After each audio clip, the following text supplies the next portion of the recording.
Okay, so welcome to Reflect, Recalibrate. We are your lovely lady artivist hosts, Janet E. Dandridge and Danny Snyder. In this special episode, we are examining executive branch overreach in the arts, discussing how artivists are pushing back, asking each other and you, what you gonna do? What All you gonna right, do? what you gonna do? Huh. Okay. What Yeah, can I like do? deep What breath, can I deep do? breath, deep breath. Yes, deep breath. So many things, so many things. So we have a lot of stuff we're going to cover today. Danny and I have been discussing this and looking into how we could provide the best info possible to our audience in dealing with that woosah moment, right? Which are lots of moments that have been going on since November of last year, right? Yeah. So today is the 5051 day of action to end executive overreach. And it's apropos that we're doing this today. We actually didn't Mhm. know that that was happening. And I didn't actually know today was the day. And Danny told me. So this is great that it's happening today with what we are doing. So we want to get things started by posing a question to our audience. And this is great, to use the chat feature on YouTube. And for those of you who are listening from your streaming services, just answer it yourself, think about it. Are protest marches, calling Congress, op-eds, and signing petition letters effective? Hmm. I don't know if it was you or me who Hmm. first posed that question, but this is a question I've been thinking a lot lately. A lot. Yeah. Yeah. And I will say, what is cool about, while people are thinking about this, what is cool about the 5051 day of action is on their website, they say, an action isn't just a protest or calling Congress or an op-ed or signing a petition letter. They also mention teach-ins, that there's going to be some pop-up food pantries. There's a bunch of different things happening today, which is really, really cool. And what we're doing, I totally think qualifies in that. And I could talk more about that later, how and why. But this, yes, what we are doing right here in this space is totally in action. So yeah. Yeah, you know, I've had this conversation with different people in different arenas, from education to arts to business. And the thing about protests is that, or protest is that there has to be a follow up and a follow through. Mhm. You go out, you protest, right? You all hype, you have this collective Mhm. energy, you meet people, you talk about what's going on, you're ready to do something, ready to do more, you're out there for the full day. And then afterwards, what do you do? Right. Because protest in itself is great for energy building, right? Collective Mhm. energy building. But then what do you do once the protest is done? And I think that's when the protest can be effective. When you go out, you get excited about your power, your Mhm. agency, the collective power, and thereafter you act on that productively without harm to others, right? So that could look like funding for advocacy programs to do lobbying or funding for a lawsuit. It's so many lawsuits right now. Every time I look, I'm like, it's another lawsuit happening right now. Yeah. That looks like becoming part of an organization and Mhm. doing the work to get language Mhm. put into legislation that actually is beneficial to people. So many different ways to make it effective. So many Yeah. different ways to make it effective. Yeah, I always think of that quote from TV Reed from his book, um, if I recall, it's called The Art of Protest. But in his book, he talks about, when we're looking at big movements in history, we tend to like zoom in on the march that had the most amount of people at it.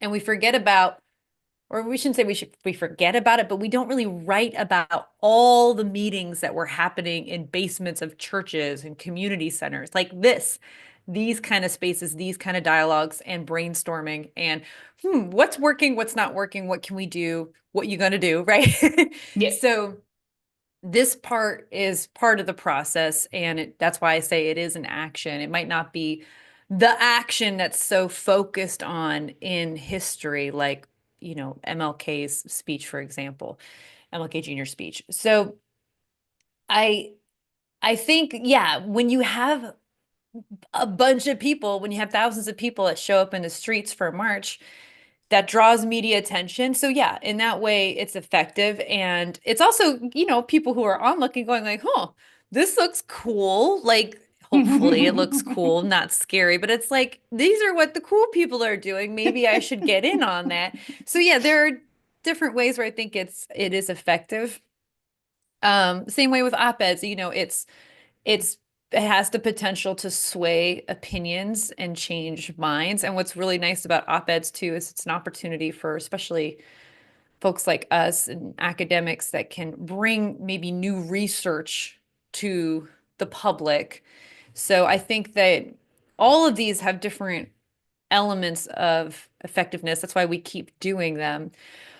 Are there ways they could be more effective? Of course, especially when we start putting art in it. Like this, I love this march that I saw recently. I didn't see it with my own eyes, but what happened in DC when they delivered 200 coffins, black coffins, in protest of the cutting of funds to different HIV programs. So I thought was like a really, that's not the first time I've seen that done, but I do think it is an effective way to use art and to be creative within a protest and to get a special kind of media attention. So Yeah. yeah, Yeah. that's where I think we get way deeper into like how do we make these things creative and more effective? Definitely creativity makes everything more effective. Yeah, that's something that I read in one of our articles that we were going through for this research. And it was, and I'll quote it. I wrote, I wrote down the quote. Let's see. We have to remind people that free expression in the arts is the bellwether of whether you have a democracy or not. If we're policing what artists can say, it's already too late. Mhm, That's what authoritarianism looks like. mhm. And it starts with artists. It's worth highlighting how artists have always been integral to the work of resistance.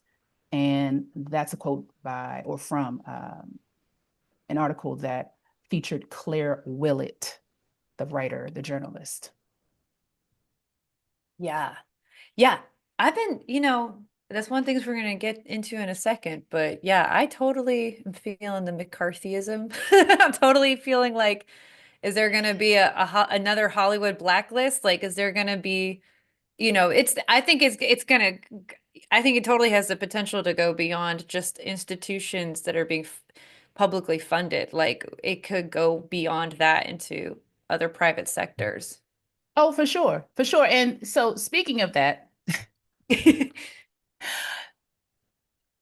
Uh-oh. we had to unfortunately, and actually, it's good to review these things, but one of the executive orders that is attacking the arts, the name of it, I just, it's like I have to say it because I want people to know if they haven't seen it already, and you can go look it up. So sharing the name is important, but it just makes me laugh because it's absolutely insane. Restoring truth and sanity to American history.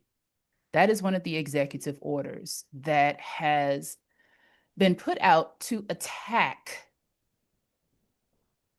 all of these institutions within the arts. And specifically within that executive order, one thing that just stood out to me was the National Museum of African American History and Culture has proclaimed that hard work individualism, and the nuclear family are aspects of white culture.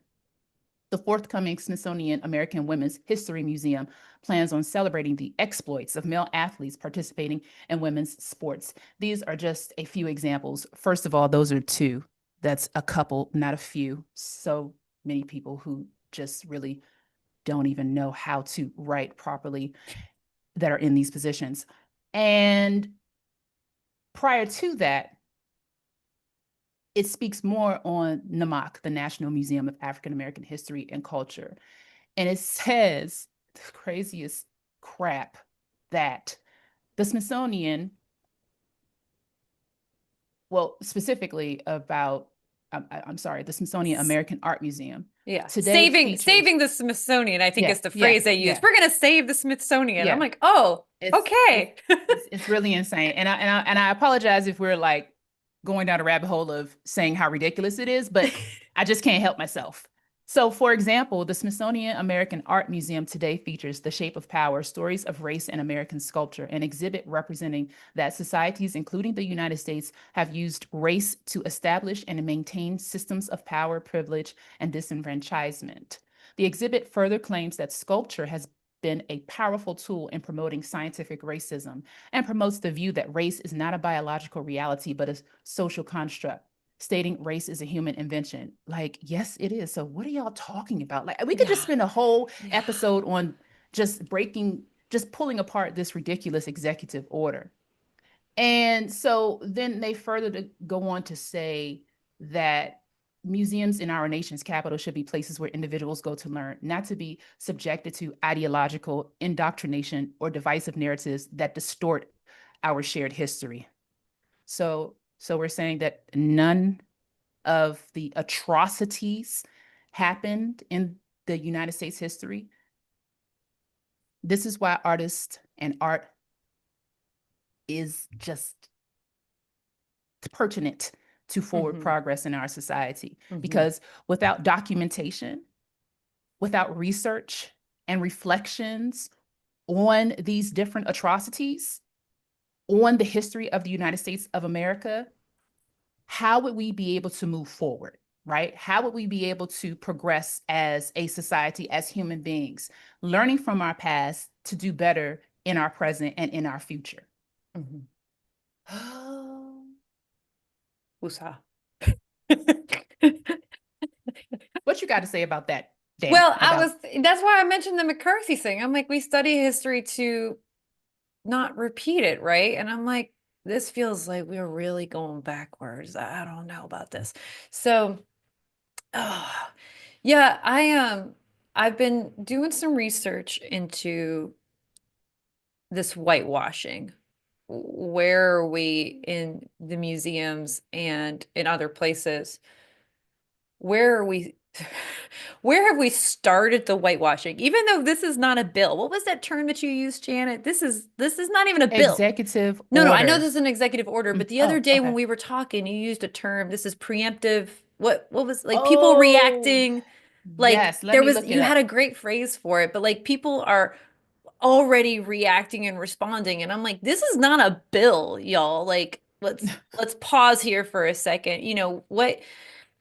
Of course, with like the actual bill that was passed, that gave Trump a lot of freedoms to do things without certain permissions and oversight.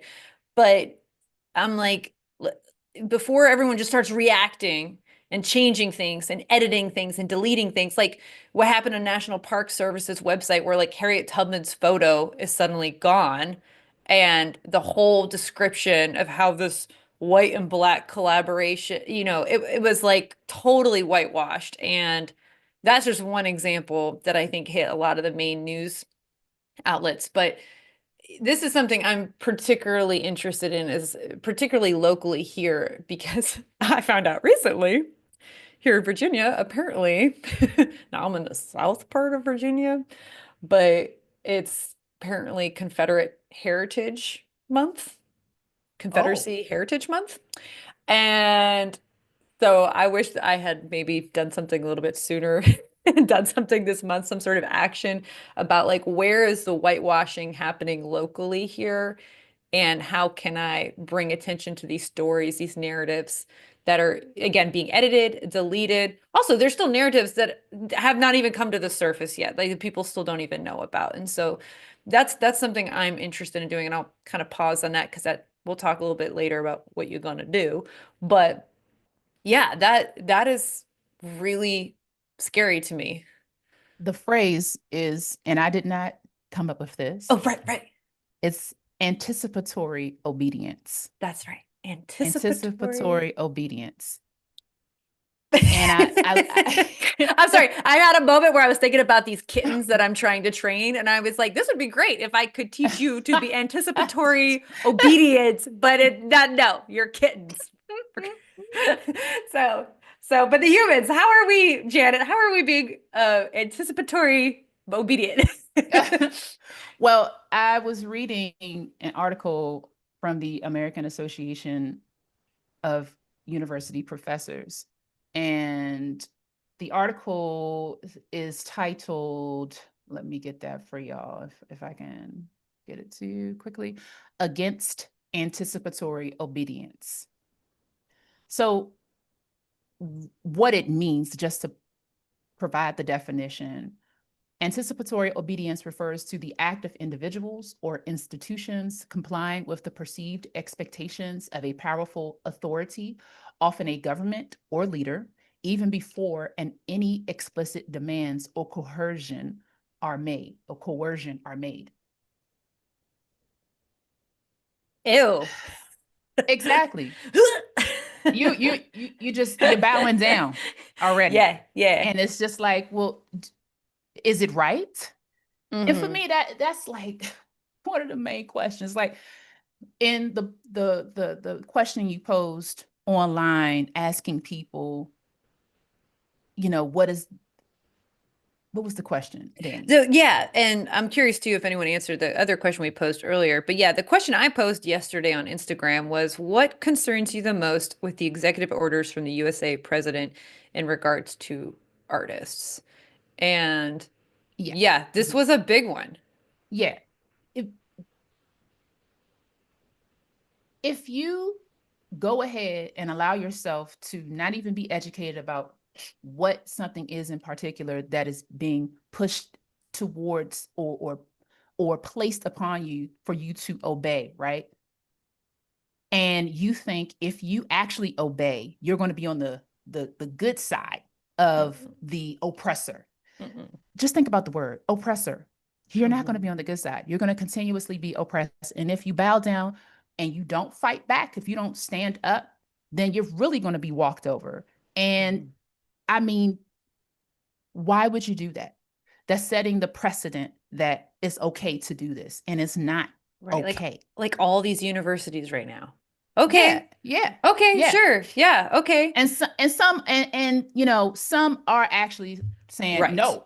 Right. Like Harvard is in the news right now for Right. just saying, sorry, son, we not doing that. Unfortunately, me and you, our university is not on that list. Man, I don't even want to get into the university stuff. Let's just get into this Okay, this that's this fair. this next That's fair. question But I because will I don't. say there's one thing Harvard did right. Great job, Harvard. Thank you for that. And I'm also curious. I'm just gonna put this out there, at least one more thing, if it's okay, Janet. I'm really surprised there's not more news about students protesting at their universities, about their universities standing up to this. I have Hmm, done some searching and I have like found nothing. And I think it's because people are scared right now to hmm, protest anything, yeah, especially anything regarding Gaza, right? the fear Um, factor. right. But I tried finding, I was like, who is anyone at their university telling their university to grow some gonadal fortitude? Like, I don't know. Yeah. Yeah, I haven't been keeping track of that, but simply from what you said about not being able to see it easily, when you do searches Hmm. online, that's saying a lot within itself, Mm-hmm. Because I'm right? sure it's happening and I can't Yeah. find it. Because Yeah. here's the other thing. I will say this too. It's a small tangent, but every time the media is like, at me about this one thing, like no matter what news station I go to, it's all like Salvador, it's like, or whatever it is, it's like tariffs, tariffs, tariffs. I'm always like, okay, this is trying to distract me from something else. And I keep trying to remind myself there's something else this dude is trying to distract me from.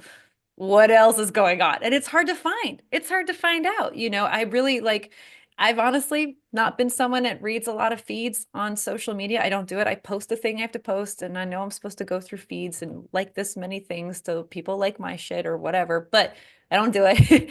I might get better at it. But I'm finding that I would rather be finding the information directly from the people in these spaces than the news, because there's things I'm just, again, the news I feel like is so saturated with one particular issue at a time, and I'm like, there's so many issues and so many things happening right now. Oh my gosh. Yeah. Why? It comes down to this question that was a response in the poll that you shared online. Mm-hmm. Why is he and his cronies doing this? Why? Mm-hmm. Is it to ensure that the billionaire class has all of the power and all of the people who are not billionaires will be servants? And that's that. Is it to make the United States even more of a target than it already is? Is it to create total and complete despair, people lacking what they need? What is it? Because thinking about arts, and when you start to do things such as going to the General Services Administration and the specific entity within that administration in the federal government, the Center, or I believe it's the Center for Fine Arts, when you start going in there and you're saying, oh, we're going to sell these buildings that house these artworks that the United States has accrued, this actual collection that is of value, that speaks to the history of the United States. It's you're doing a variety of idiotic things. You are taking away from, the revenue of the country that you are supposed to be the leader of and supporting. You are destroying, right, the history, and as definitely we know he wants to do that, and culture of that country.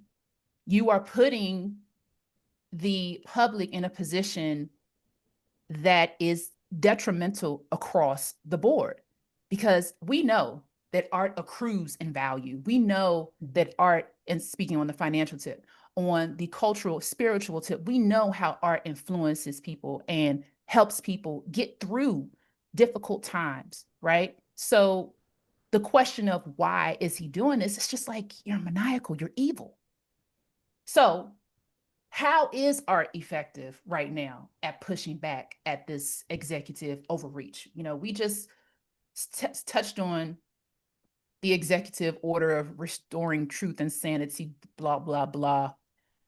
We touched on the General Services Administration Center for Fine Arts and what's going to happen with all of the artworks and the buildings that house some of those artworks, and the loaning out to the public to be able to view those artworks in different institutions, buildings around the country. And one of the things that we haven't touched on yet that is part of this question is the National Endowment of the Arts. Yeah. Yeah, let's talk about money. Look, first of all, National Endowment of the Arts, and we'll say NEA because that's what it's called for short, right? The NEA to me has always been problematic because of the shift in how artists or art was funded. And I think that was back maybe in the 80s when that happened, when they stopped funding individual artists and they only started funding organizations. That's problematic in itself. But at least they were funding organizations, right? Something, I guess. Yeah. Right? Exactly. But now the NEA is one of those places that's doing that anticipatory obedience, right? And taking out funding for individuals or organizations, I should say, that are uplifting stories based in gender, based in diversity, based in inclusion, based in accessibility, based in equity. And they're doing it. Yeah, they're not just cutting funding to those programs, they're also just cutting different grants. They like the Change America program that they have now is canceled, which supported small organizations serving low income communities. Like that's completely cut now. And it feels again like I keep going back to McCarthyism, but again, it's like you were blacklisted if you were seen as quote un-American, right? And it feels like now the NEA is only going to support very American, Merca kind of programs. And which is so frustrating to me because, you know, I shouldn't say even to me, but like I see immigration and diversity as part of the American identity. And so I'm like, why is that not part of being American? Why aren't we funding programs that are praising diversity and immigration? Because Yeah. it's about the superiority of whiteness. Yeah. And Yeah. And so that's what it is. That's what it is. And it's there's this new definition now of what it means. Well, I shouldn't say new. It's been evolving. It's been there for forever, I guess. There's different definitions of what it means to be American. And for some, diversity and immigration is not part of being American. Yeah.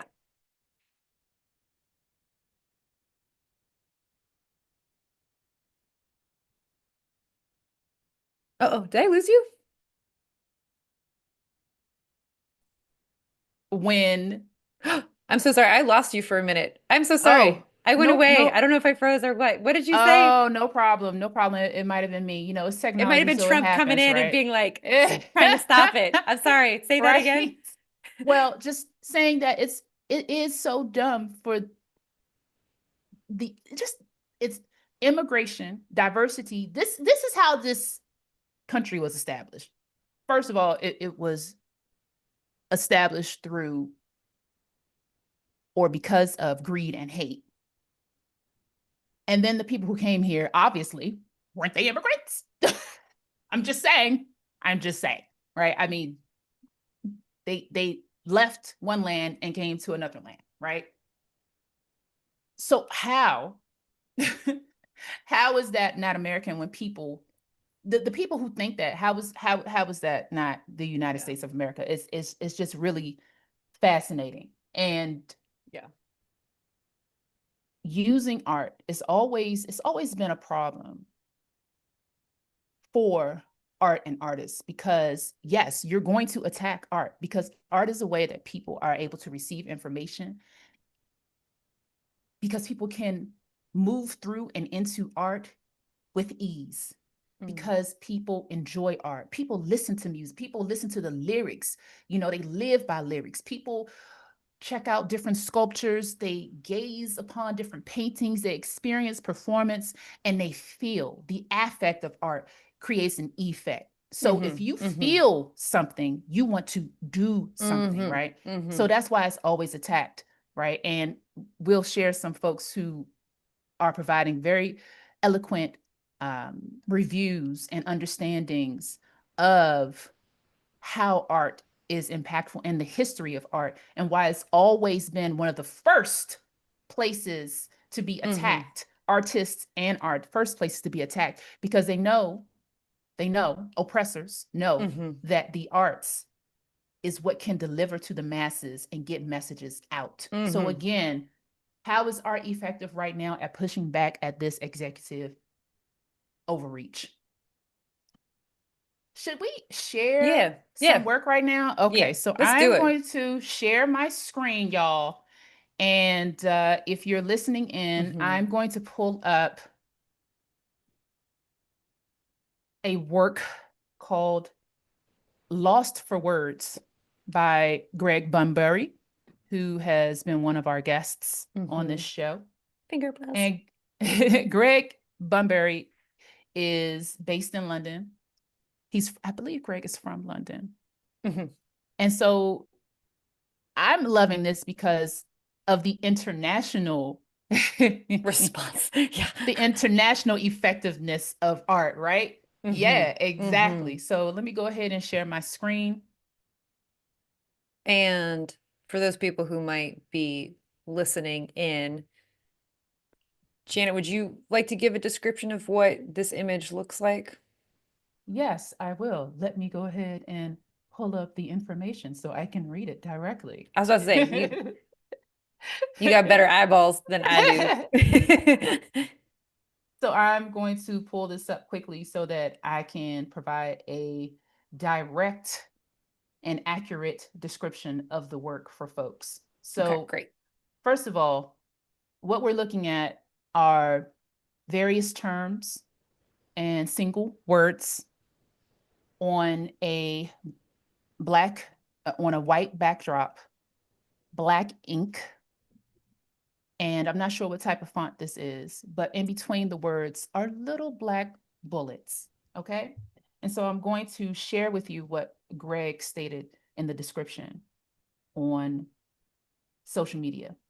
This is Lost for Words, a billboard artwork concept that utilizes President T's banned words. As Trump seeks to purge the federal government of so-called woke initiatives, federal agencies flagged hundreds of words to limit or avoid, according to a compilation of US government documents. Last month, reporters at the New York Times viewed 5,000 pages from various agencies and found these words had been removed from US government websites and publications. The list of these words has been circulated online, and I, Greg, found the formatting interesting. The text appeared mostly in lowercase, with the exception of acronyms and terms including Black. Each word in the list was punctuated by a bullet point. To highlight the inherent violence in this suppression, I replaced the bullet points with actual bullets. No edits have been made to the copy in my artwork. The text has been set in instrument serif, the publicly available typeface adopted by the White House, in the Navy from their style guidelines to denote the source of this censorship and suppression. Once again, this is called Lost for Words. Banned words. And I'll just read some, just that stand out. Latinx, LGBTQ, marginalized, DEI, DEIAB, chest feed plus people plus breastfeed plus person, accessible, activism, activists, advocacy, advocates, affirming care, all inclusive, centered care.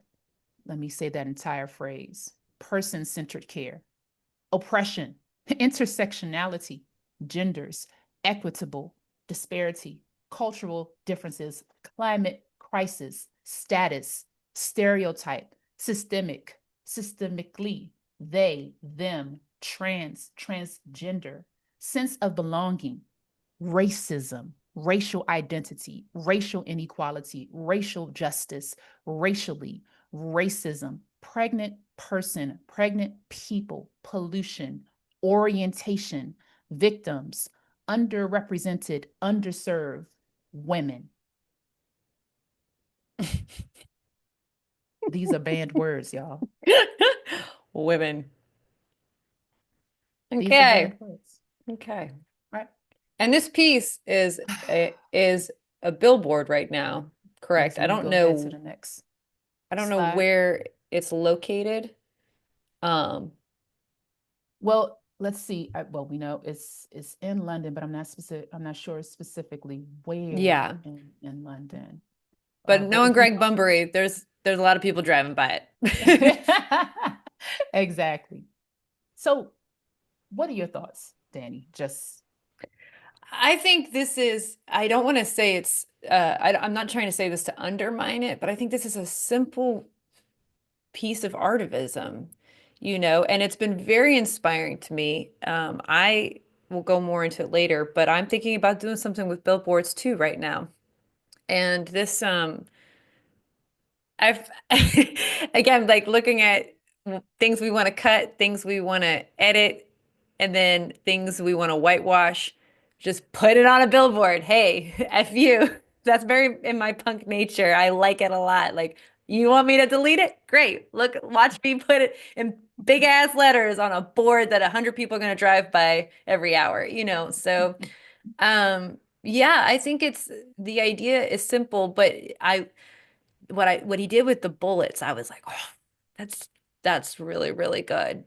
Um, it, and I'm wondering how many people pick up on that. I wonder, how people are interpreting that piece of it, you know, that this is violent suppression. This will lead to more violence, you know. But yeah, that was my first impression of this piece. Okay, and we can talk about this for a moment, you know, and I think in simplicity, there is so much power because Mm-hmm. so many people can understand it. Mm-hmm. So, with this work, using black and white, that's powerful in itself. Mm-hmm. Using color for this affect, understanding, like you said, with the bullet points, changing them into actual bullets to emphasize what is being done within this society when it comes to freedom of speech, right? When it comes to equality and justice, equity, right? Let's just say justice, period, because equity is equity. Justice is justice, right? Justice is what we need.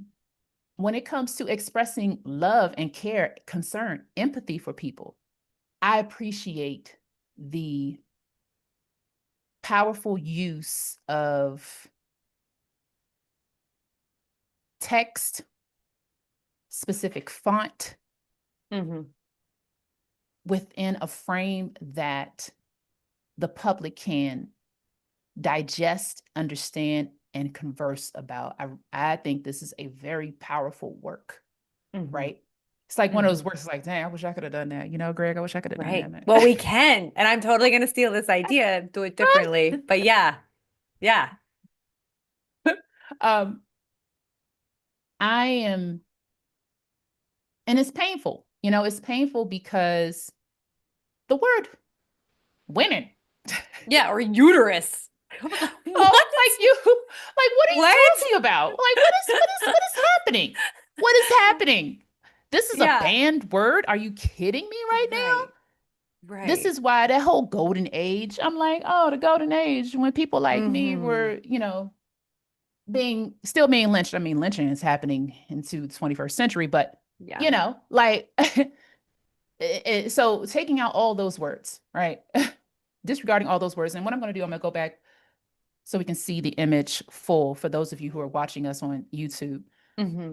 so that you can just take in more of the words as we Mm-hmm. are discussing this. Mm-hmm.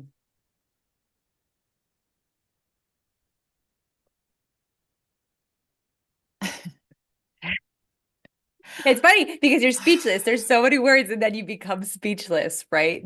But there is something in the absurdity of this for sure. This is absurd, right? And it's funny because sometimes when I'm talking to people and they're like, you know, oh, everyone's overreacting to the news, or it's not going to be that bad, or, you know, da da da da da da, you know. But I think of times where, like, for example, when President T was first elected, and I was like, that's not going to happen. That's never going to happen. And then it happened. And I was like, oh, okay. So anytime I catch myself in like one of these moments where someone's telling, ah, that's not going to happen. It's not going to be that bad. I'm like, I think a lot of people say that at the beginning. And I'm not trying to be one of those people that's full of fear and it's pessimistic. I am trying really hard to be optimistic right now. And I'm always asking myself every day, what would my utopia look like? And what would like a utopia look like for everyone? But not that I would want to be the one that decides that, of course, that would be a collective decision. But it's like every day I'm trying to be optimistic and still celebrate things and be joyful. But yeah, I don't, anytime someone tells me like, ah, it's not this bad, but it's not going to get to the point where we can't say women or uterus anymore. I'm like, oh, I think it's possible. And again, we're kind of going backwards. We've done it before. So there's that excuse too. If we've done it before, we can get away with doing it again. Mm, mm, mm. I think about the artist Tanya Bruguera Mm, and how she focuses on the political effectiveness of her work. How can this directly impact legislation? That is something that I consider in thinking about my work, even before I learned about Tanya Bruguera. I am wondering or thinking about, as we look at this work by Greg Bunbury, what is the political effectiveness of the work? What can happen in the United States and even mm, in England in support of the public who, the United States public who are suffering from these executive orders, who will not be able to enjoy the arts, learn from the arts due to the constant attack on the arts. What is the political effectiveness? That is the question that I ask. it's a good And I'm question. asking everyone. I think that if someone or when someone sees this work, for example, in the streets, they ask questions, right? Mm-hmm. Those questions create conversation. That conversation can create action. That action can move towards speaking to political or politicians who can potentially create legislation or ask for support in creating a system of or a network of support for individuals in this case who aren't even in their country. And then also that makes them think about, okay, how is this going to come over here and impact us? You know, a lot of people in London are like, no, Elon, stay away. You know what I'm saying? Like, so you have to think about that, right? Because if it's happening in one place, in the United States of America, Right, right, it right. can happen everywhere. And it's not like these oppressive tactics have not been happening ongoing in various places. Mm-hmm. What is just significant in this moment is that it's the United States. A Mm-hmm. lot of folks look to the United States as, you know, the answer to different global questions, right? Look to the United Regarding States democracy, power. right? Yeah, right. Look to the United States, you know, regarding, because of the power that this country has and the power that has been, you know, um, is that has been made through, obviously we know, very awful means in many cases, right? Propaganda in many cases, but they still see this country as powerful. So if it's happening here, what's going to happen to you? Mm-hmm. Mm-hmm. And I think the political effectiveness of this work is the chain reaction that it can cause Mm-hmm. to then reach people who can make a change within their communities. Mm-hmm. Now, as far as direct political effectiveness, creating laws and legislation, I'm not sure, like from A to B, like that, I'm not Mm-hmm. sure. And that's the challenge with art in general, Mm-hmm. right? But as someone, I forget her name, in a video about Project Row Houses in Texas was talking. She said, art did this. Art changed my life. Art gave me a house. Art gave me a career. Art provided my education. So it can have direct political effectiveness because when someone is educated, when someone has housing, when someone knows who they are, they're able to create change, Mm-hmm. right? So what that's what gets me, that political effectiveness. Yeah. Yeah, no, I think about that a lot because I want to have in my own work a bigger impact, a stronger impact, a more direct impact, I guess I should say. And I think a lot about this filmmaker who I interviewed for my master's thesis forever ago, named Shantina Vernon. And what she does, which is brilliant in my mind, she makes these films, which are very Brechtian in the sense that we're like, okay, we're going to show this oppressor and these oppressed, but it's going to end badly. The film is not going to end perfectly. It's not going to end beautifully. Now, I shouldn't say this for all of her films because I've not seen all of her films, Mm, but for the one that I analyzed, it doesn't have this beautiful ending where the oppressed wins and mm, defeats the oppressor. No, the audience is left frustrated and wanting more, and therefore has some agency to do something. We're now, as the audience, we're going to do something about this to save or help assist this person, this oppressed person we've just seen on screen, which might be a fictional character. In this case, it was a fictional character, but representing a very real issue that's happening. mm, So in these film presentations that she would have, she would bring audience members in from all sorts of different sectors, education, judicial, police officers. She'd bring in all sorts of different people into these spaces. And then she would she'd facilitate these dialogues afterwards, like sometimes in small groups, sometimes peer-to-peer shares, and ask very specific questions that would basically be guiding them towards creating solutions. And this is for me the big thing is like you can't solve any of these big issues, especially systemic issues, without creative minds, without artists in those spaces who can imagine things on different levels.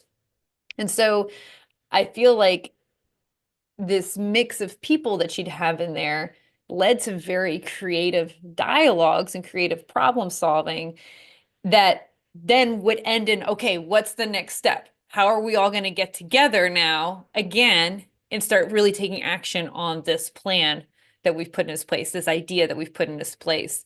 And to me, I was like, that is political effectiveness. Now we're actually getting people to like start talking to politicians, or there's maybe politicians already in those spaces, but now we're talking about how we're going to write bills.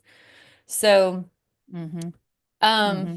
which I'd like to say too, every single one of these executive orders, someone is suing Right. the administration about it.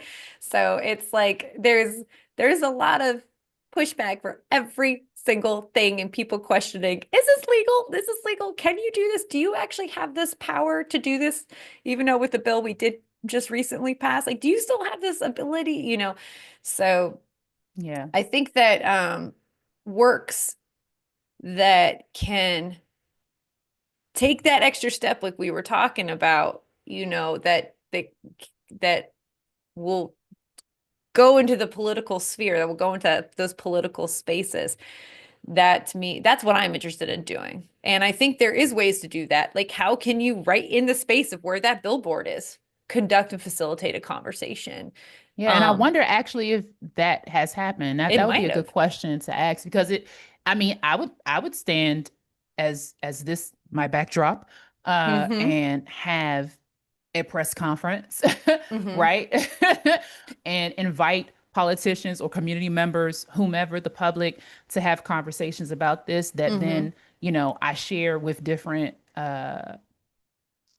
broadcast Mm-hmm. services, whatever it might be.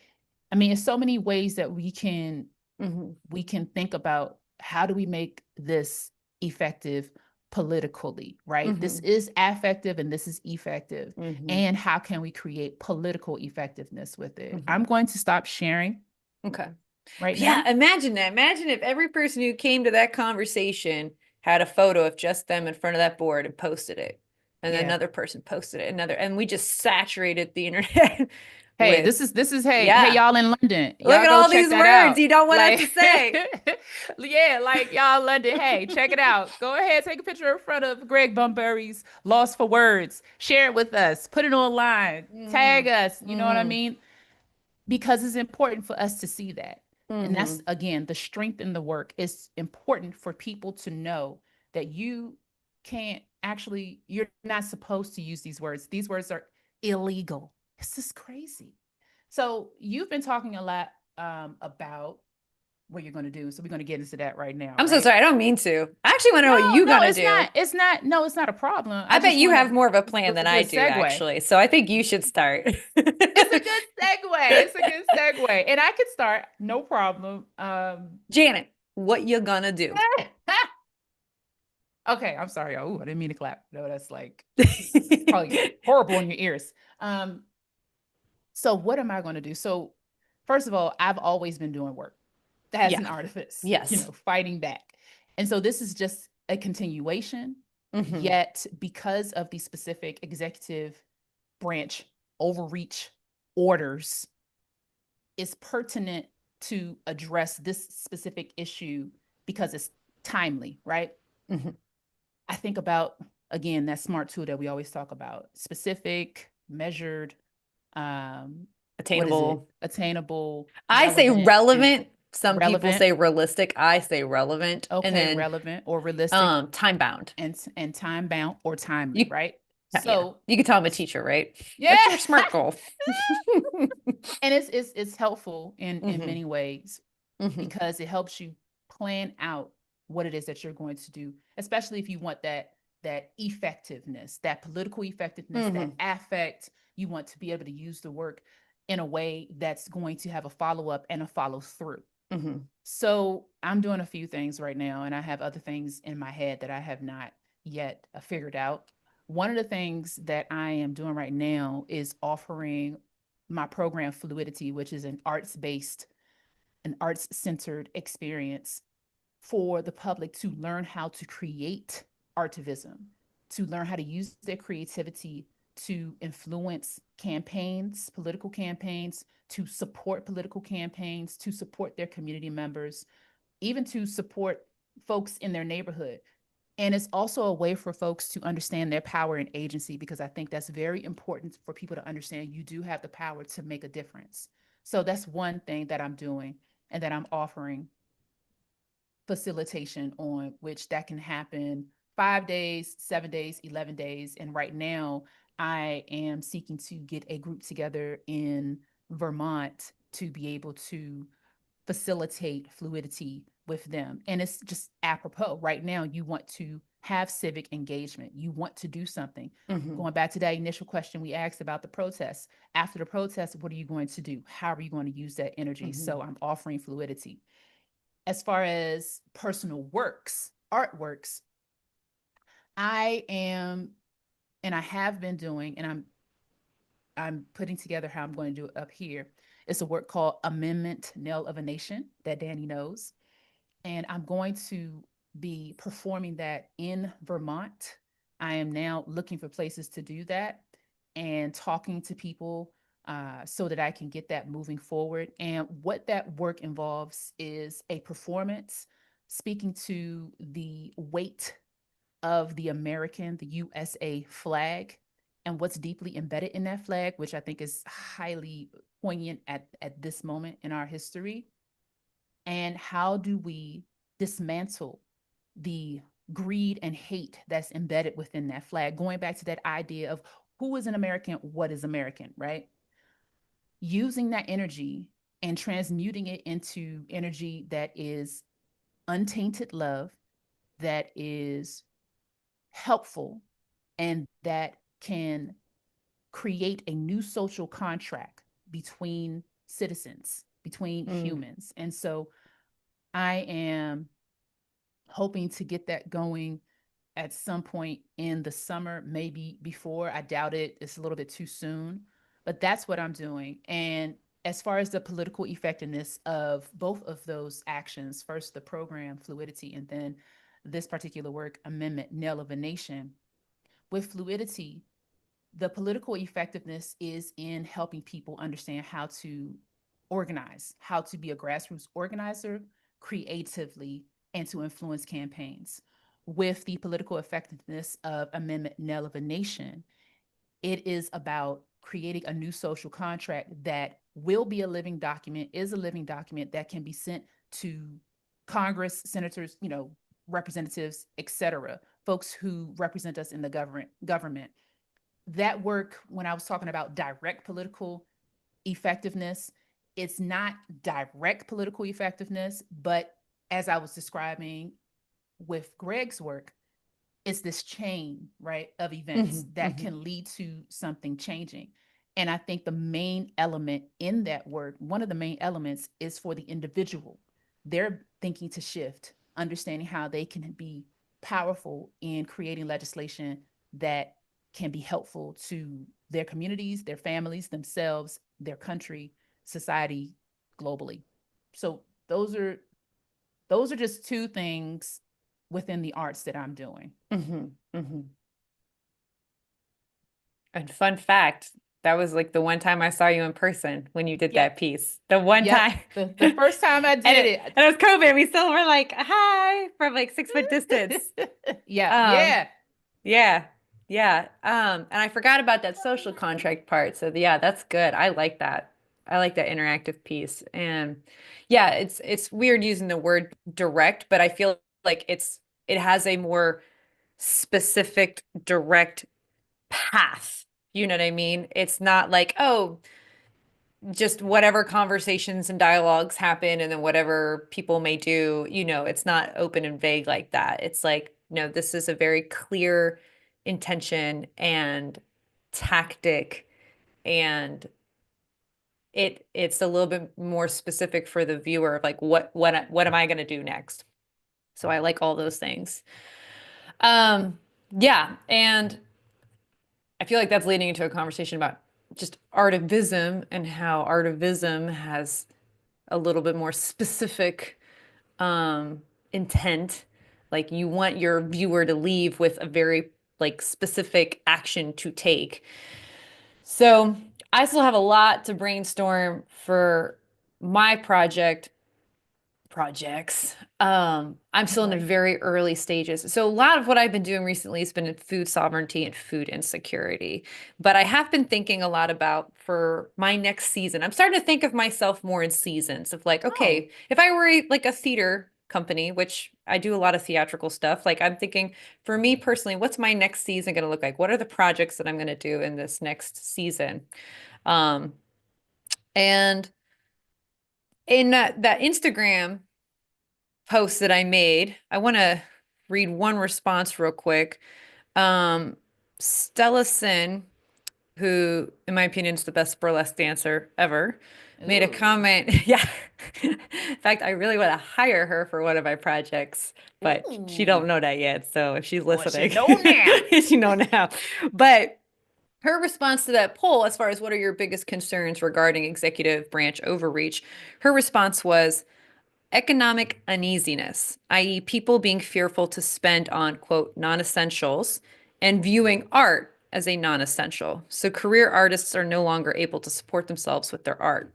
Going back to talking about what you said with NEA and funding, like in my utopia, artists don't need any publicly funding. Like we have a way of doing our work and we don't need no money from the government. We don't need any involvement with the government.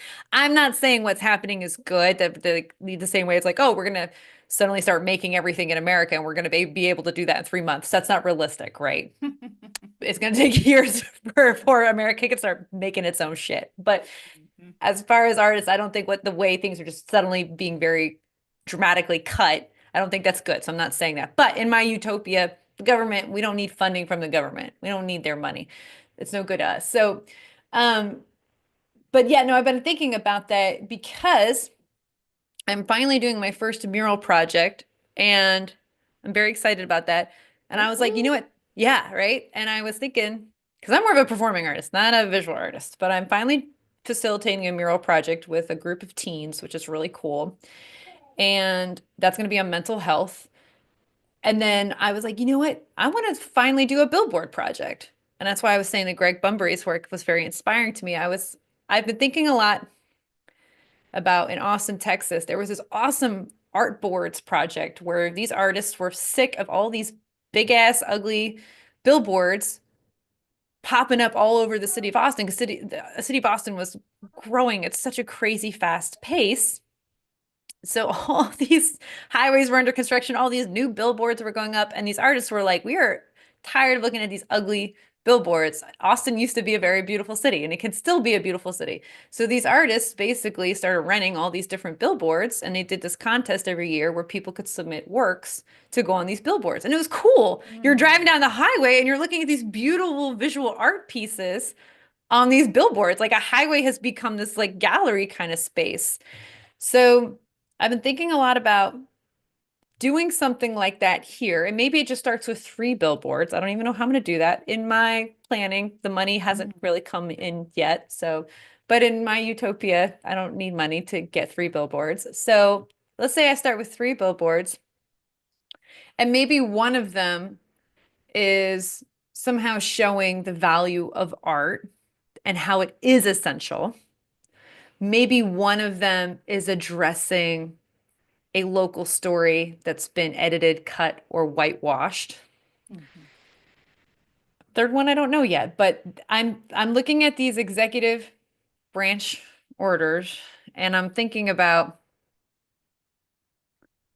how can I push back, kind of like the way Greg Bunbury is like, oh, you don't want me to use these words? But look at all these words I'm going to put up there. The Yep. same way I'm like, oh, we don't want to talk about this local Black hero. Let's put them up on a billboard, you know? So I don't know yet what that will be, but that's what I'm thinking about right now is doing a art billboard project and addressing these fears that are coming from these executive orders. I think that makes so much sense to utilize that media or that medium because Hmm. so many eyes are on it, right? Right. So many eyes are on it, and people can't help but look at a billboard because it's Yeah. big. Yeah. You know what I'm saying? And I think with the questions that you're, posing and the one that you're thinking about, that leads to those conversations that are necessary. That Hmm. might be difficult, Hmm. right? But Hmm. people will have conversations. But yeah, and then taking it a step further, like I said before, of like how can we plan an event? Because of course there's got to be a performance aspect to it, right? I got to drum in front of this billboard or do something. Yes, You know, how yes. can we plan this event and then Multifaceted. right, and then Mhm. have a clear action of what's the next step? Okay, this local hero, for example, who suddenly is not being talked about anymore, featured, whatever, how can we bring attention to them? And then, yeah, like what then is the next step? Like how do we find the next story? Um, Yep, the follow and up and the follow through. right. And then how do we make sure that wherever this these stories are being edited, cut, or whitewashed, how can we make sure they change and that they're written by the right people? Yeah, yeah, Yeah. yeah. No, I think that all we can do right now is what we can do, right? What we're Yeah. thinking about and acting on those ideas. Because right now they're in our imagination or right now they're in the planning phase. But as long as we act on them in a timely manner, that's what we can do. That's no one should push themselves to the point of, you know, like panic attacks, right? Hmm. Because we have to take care of ourselves. That's the other one. We got to Yeah. take care of ourselves. Yeah. But as long as we can take action and create works that are effective and affective, and even for folks who are not artists, what you can do that's effective, right? Meaning supporting artists who are creating the work, right? Talking about not needing the funding. For example, one of the articles, Electric Literature in org, they refused NEA funding. They refused the funding been getting funding for years, but they refuse the funding, right? So yeah, it's that's a difficult thing for individual artists, but how are Mm-hmm. we going to Mm-hmm. create the change Mm-hmm. if we don't stand up in these different ways to show Mm-hmm. that it's wrong, right? To Mm-hmm. show that, hey, you're not going to get away with this, right? I I want I hope that from this conversation today, the different resources that we shared, different people we talked about, really helps in understanding how we can all create change, and we don't have to do it alone. We can do it Mm-mm. collectively. We can Mm-hmm. team up with somebody, right? A non-artist with an artist, right? We can Right. team up together and do work Mm-hmm. together. Artists can create together. We don't have to do it alone. And that's extremely important in itself, Mm-hmm. right? With more, we can do more. With more Mm-hmm. individuals, more minds, we can do more. We can make more of an impact. Mm-hmm. Man. So should we go ahead with this call to action? I think it's time. So I'm going to put this in the chat so that it is there and people can see it when, for folks who are viewing this after the live broadcast. Review an executive order from President T and implement political effectiveness with your art. Let us know what you're creating and how the process is coming along. Danny, is it okay if I share some other resources real quick? Yeah, yeah, of course. So, That's what we do. speaking of political effectiveness and affect and effect and artists doing work, there is an artist on Instagram, Austin Liston, Mm.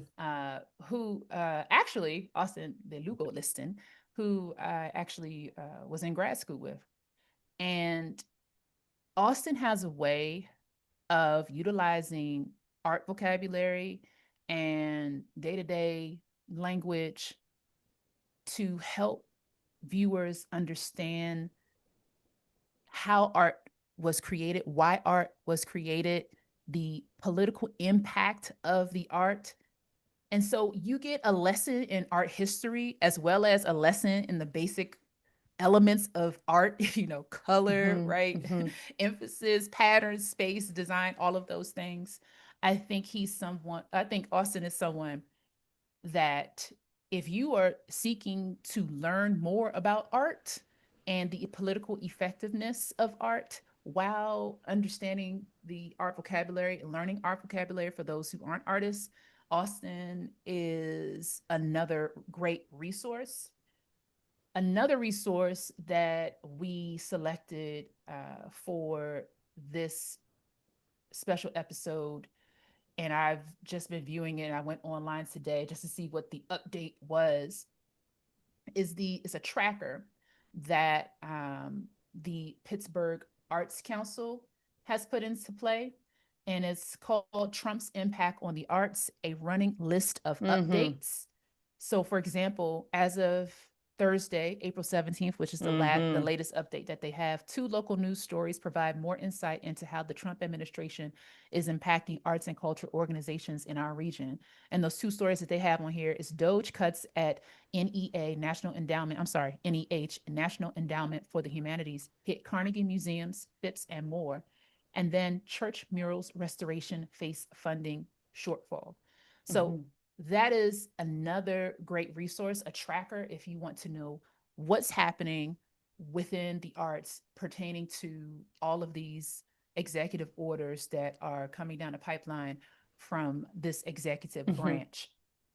And then, Yeah, thank you to those people for yeah, doing that right. and making Thank that. you. It was very helpful in preparing for Whew. this. Oh my gosh. Like, and it's a couple of them out there, right? But this one is the one that I've been Yeah. looking at, the Greater Pittsburgh Arts Council, because I'm just like, Yeah. let me just go to this website and see Yeah. what it is today, because it's so many executive orders. And again, executive orders aren't bills. So this anticipatory obedience is whack, y'all. So whoever's Yeah. doing that, don't do that. Arts organizations, Yeah. galleries, museums, individual artists, please don't do that. That anticipatory Mm-hmm, obedience mm-hmm.